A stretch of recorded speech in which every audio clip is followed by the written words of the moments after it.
هو الذي ينزل على عبده آيات بينات ليخرجكم من الظلمات إلى النور وَإِنَّ اللَّهَ بِكُمْ لَرَءُوفٌ رَحِيمٌ۔ وہی تو ہے جو اپنے بندے پر واضح آیتیں نازل فرماتا ہے تاکہ تم کو اندھیروں سے نکال کر روشنی میں لائے۔ بے شک اللہ تم پر نہایت شفقت کرنے والا ہے، مہربان ہے۔ اعوذ باللہ السمیع العلیم من الشیطان الرجیم، بسم اللہ الرحمن الرحیم، الحمد للہ رب العالمین، والصلاة والسلام علی نبینا محمد صلی اللہ علیہ وسلم۔ السلام علیکم ورحمۃ اللہ وبرکاتہ۔ لا خير في كثير من نجواهم إلا من أمر بصدقة أو معروف أو إصلاح بين الناس ومن يفعل ذلك ابتغاء مرضات الله فسوف نؤتيه أجرا عظيما۔ ان لوگوں کی بہت سی سرگوشیاں اچھی نہیں، ہاں اس شخص کی سرگوشی اچھی ہو سکتی ہے جو خیرات یا نیک بات یا لوگوں میں صلح کرنے کو کہے، اور جو ایسے کام اللہ کی خوشنودی حاصل کرنے کے لیے کرے گا تو ہم اس کو بڑا ثواب دیں گے۔ تو چلیے الحمدللہ، آج کی آیت ہماری یہ تھی سرگوشی نجوا کے بارے میں ہے۔ یعنی نجوا اس چیز کو کہتے ہیں، یعنی آپ سیکریٹلی کوئی بات کسی کے کان میں آپ چپکے چپکے سے کریں، اسے نجوا کہتے ہیں۔ تو اللہ تعالیٰ نے فرمایا ان کے اکثر نجوا میں کوئی خیر نہیں ہوتا، اور نجوا یعنی سرگوشی جو ہم کرتے ہیں، جو کانوں میں چپکے چپکے بات کرتے ہیں، اسے منع کیا گیا ہے، ایکسپٹ یہ کہ 3 حالات بتا دیے گئے کہ ان 3 حالتوں میں نجوا یعنی سرگوشی کر سکتے ہیں۔ سب سے پہلا کب؟ کہ جب آپ کوئی صدقہ خیرات یا نیک کام ہے تو اس میں، یعنی سب محفل میں بیٹھے ہوئے ہیں اور آپ ان کے پاس جا کے کہتی ہیں کہ فلاں نے اتنا ڈونیشن دیا ہے، تو اگر کوئی ایسے صدقہ اور خیرات کی باتیں، نیک کوئی بات ہے اور وہ نہیں چاہتے کہ وہ بات سب کے سامنے ہو، تو وہ چپکے سے آپ کے پاس آ کر بیٹھ کے وہ نیکی یا کوئی خیر کی بات بتا دیتی ہیں، تو یہ جائز ہے۔ کیونکہ سرگوشی میں ہوتا کیا ہے، جب آپ کسی انسان کے ساتھ سر جوڑ کر بیٹھ جاتی ہیں دو اور چپکے چپکے سے کچھ باتیں کرتی ہیں، تو تیسرے کے دل میں شیطان یہ وسوسہ ڈال سکتا ہے کہ شاید اسی کے بارے میں بات ہو رہی ہے، اس سے پھر تعلقات خراب ہوتے ہیں۔ تو اللہ تعالیٰ نے اس ڈور کو بھی بند کر دیا کہ نجوا ایسی سرگوشیاں نہیں کرنی جہاں 2 تو جڑ کے بیٹھ جاتے ہیں اور تیسروں کو بالکل اگنور کر دیتے ہیں۔ اگر آپ اس تیسرے انسان کو نہیں بھی جانتے، آپ کی جان پہچان نہیں ہے، لیکن آپ کی محفل کا وہ حصہ ہے، تو اس کو بھی آپ اپنی کنورسیشن میں شامل کریں، لیکن اس طرح نہ کریں کہ 2 بیٹھ جاتی ہیں اور باتیں کرتی ہیں۔ آپ دیکھیں اکثر محفلوں میں ہم عورتوں کو دیکھتے ہیں 2 ایک ساتھ بیٹھ جائیں گی چپکے چپکے، ان کے ایکسپریشنز بھی دیکھیں آپ، ایسے خطرناک ہوتے ہیں جیسے کوئی سیریس بات چل رہی ہو، گھنٹوں بیٹھ کے باتیں کرتے ہیں اور دوسرے لوگ ان کو دیکھ دیکھ کر اب پتہ نہیں کون کون سے خیالات ان کے دل میں آئے۔ تو اس طرح کے نجوا اور سرگوشیوں سے اللہ نے منع فرمایا۔ ہاں لیکن اگر کوئی خیرات یا نیک کام ہو تو اس میں جائز ہے۔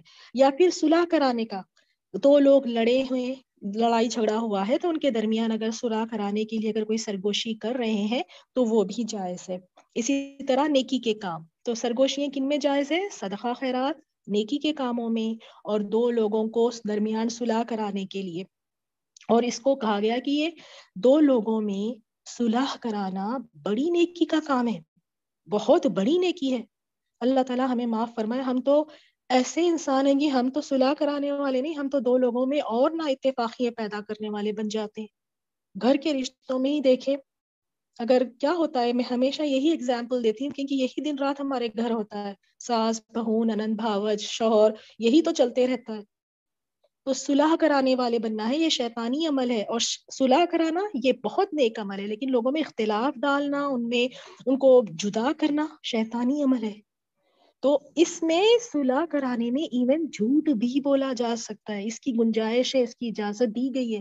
2 لوگ آپس میں لڑ لیے ہیں، میاں بیوی ہیں، تو آپ ان کو دونوں کو ملانے کے لیے تھوڑا بہت آپ جھوٹ کہہ سکتی ہیں، اس طرح آپ جھوٹوں میں شامل نہیں ہوں گی، اس کی اجازت دی گئی ہے۔ اور یہاں دیکھیں ہم میاں بیوی کو ملانے کی کبھی کوشش کرتے ہیں؟ کبھی ہماری کوشش نہیں ہوتی کہ ان میں صلح کرا دیں تاکہ ان کے درمیان جو اختلافات ہیں وہ ختم ہو جائے۔ تو دیکھیں اپنے خاندان میں کہیں ایسے میاں بیوی ہے یا بھائی بہنیں بھی ہوتی ہیں، دیکھیں کوئی ایسے رشتے ہیں جن میں کوئی یعنی خطا تعلقی ہے، تو آپ کوشش کریں کہ ان کی صلح کرائیں، اور اس میں یہاں جھوٹ کی بھی گنجائش ہے، اور یہ بہت بڑی نیکی ہے۔ اور یہ جو سرگوشیاں ہیں نا، چپکے چپکے بیٹھ کے اکیلے باتیں کرنا ایک دو مل کر، یہ منافقین کیا کرتے تھے، تو کیا کرنا پسند کریں گے منافقین کے جیسے عمل؟ اور یہ شیطانی کام بھی ہے، اور اس سے لوگوں کا دل خراب ہوتا ہے، تو یہ سارے ڈورز ہمیں بند کر دینے چاہیے۔ اور ایک حدیث میں ہے رسول اللہ صلی اللہ علیہ وسلم نے فرمایا، کیا تمہیں ایسا عمل نہ بتاؤں جو روزے، نماز، صدقے سے افضل ہے؟ کیا آپ بھی عمل کرنا چاہیں گے؟ ایسا عمل جو روزے، نماز اور صدقے سے بھی زیادہ افضل ہے، یعنی نفیلی روزے، نفیلی نماز، نفیلی صدقے کا ذکر ہے، اس سے بھی افضل ہے، اور وہ یہ ہے کہ آپس میں صلح کرانا۔